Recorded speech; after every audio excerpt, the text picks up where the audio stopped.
Minecraft can be anything you want it to be. Go anywhere, do anything, and build whatever your heart desires. For popular YouTuber Actman, Minecraft is apparently a case study for communism?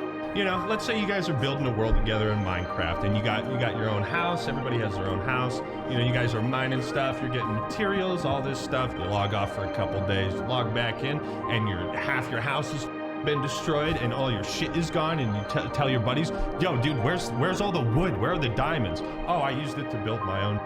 That's why communism doesn't work. From a first glance, it's easy to go, so what the does Minecraft have to do with explaining communism? Like, why was Minecraft the first choice here in this analogy?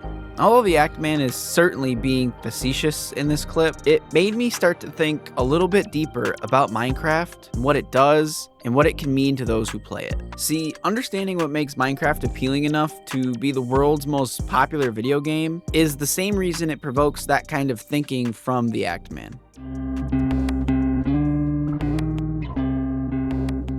The key here is that Minecraft is just so open for interpretation. There's no set way you're supposed to play the game. There is no set path to go down, no structured missions, and no mandatory objectives. The game itself is designed to be a mirror of the player. And even though it may seem odd, that reflection can even include their political philosophies. And while all games have some level of player interpretation and how they're perceived, I mean, there are all kinds of video essays on the deep meanings behind video games that you never knew about. Minecraft is just so uniquely open-ended. It was always probably inevitable that somebody would end up having philosophical discussions based on this game. I mean, it's kind of baked in with the end credits and the poem at the end of the game.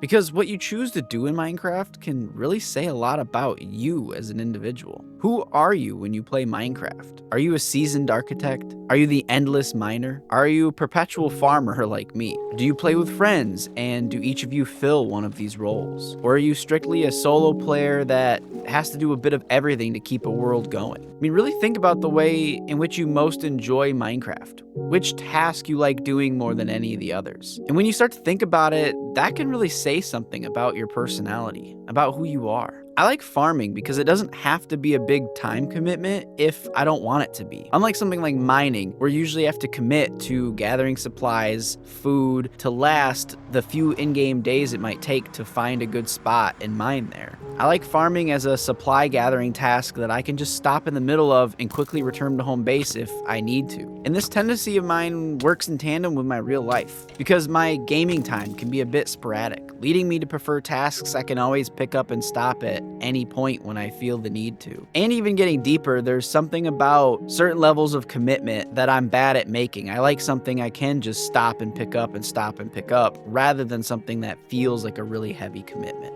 Some people may spend all of their time organizing their chests and inventories, and this behavior could stem from a need for organization in their real life. And regardless of how you play Minecraft, there is an incredibly strong chance that you can think about how that playstyle is influenced by habits you have outside of the game entirely. Thinking about Minecraft in this way, but then expanding out beyond the individual, and thinking about how groups of players interact with and between each other, and how they interact within the existing world of Minecraft, is where we can really start to introduce theories like the one we saw the Actman explore earlier. So we know what the Actman says about Minecraft when he's thinking in this philosophical or political mode of thought. And before we take a closer look at exactly what he says and what it might mean, I wanted to go over what I see when playing Minecraft and thinking about these abstract concepts.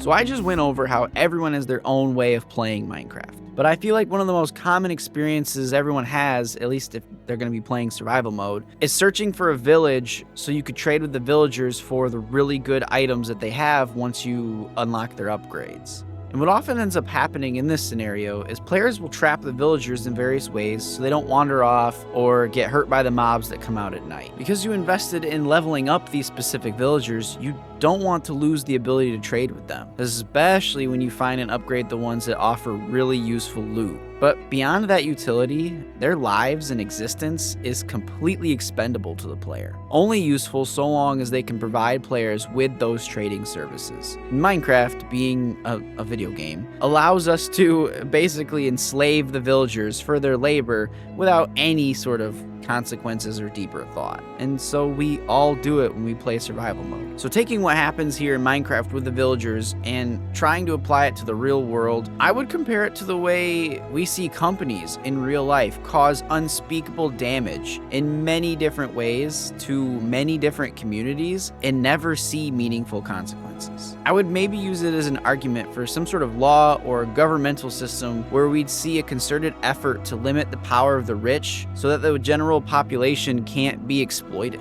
Because like Minecraft shows us, if there exists a power imbalance and zero consequences for the person in power abusing that power, it will be abused and the people will suffer as a result. Making this comparison one-to-one, it does really look like to me, once you have a certain amount of money or influence as a business, the regular population are just Minecraft villagers to you. The general population becomes kind of abstract, and any decisions you or your company might make that hurt them feel gamey in the same way the Minecraft villagers do to us. So to circle back to the Actman's use of Minecraft to explain some political philosophy, let's play the clip again and talk about it. You log off for a couple days, you log back in, and half your house is been destroyed and all your shit is gone, and you tell your buddies, yo dude, where's all the wood? Where are the diamonds? Oh, I used it to build my own. That's why communism doesn't work. Okay, so basically what he's saying here is that in Minecraft, there's no way to secure the private ownership of items. There's nothing but your other players' morality that keeps them from taking and using your stuff. And like I said earlier, I don't really believe this is an honest or thoughtful critique of communism, because if this was critiquing anything, it's really a case for laws and a justice system that enforces those laws. Because I mean, theoretically, from what I understand about these things, laws against stealing other people's personal items has nothing to do with communism as a government structure, leading me to believe that these are all just jokes for the sake of joking while making content, and that there's nothing deeper to pull from it other than the Actman was looking at Minecraft and applying things he was seeing there to the real world, which in my example is what I did. It's funny too, because we both basically took instances of people acting without consequence and then applying it to some sort of political philosophy. We just looked at different people, individuals, not having consequences for stealing your chest items and applying that to, well, we can't have a lawless system because that would fall apart. And then my critique is that, well, we can't have large organizations not have consequence because that can cause damage. And then there's all sorts of different ways you can tangent off and talk about different political structures that would support the idyllic ways we see these things working out. And what's really funny about all of this is that Minecraft was certainly not made with any of this in mind. But that's what's cool about video games and art in general. It's our interpretation of the thing created that makes it special to us. So it really doesn't matter if the Actman and I have differing views on how Minecraft can symbolize and represent our real world. We each happen to take something different from this amazing video game. And that's cool no matter what that takeaway happens to be. I hope you take this level of self-reflection with you next time you play Minecraft. For all you know, it could lead to some interesting gameplay or new ideas. Or maybe you'll see something in the game that makes you think about the real world in a different way. But either way, it's all up to you. Thanks for watching.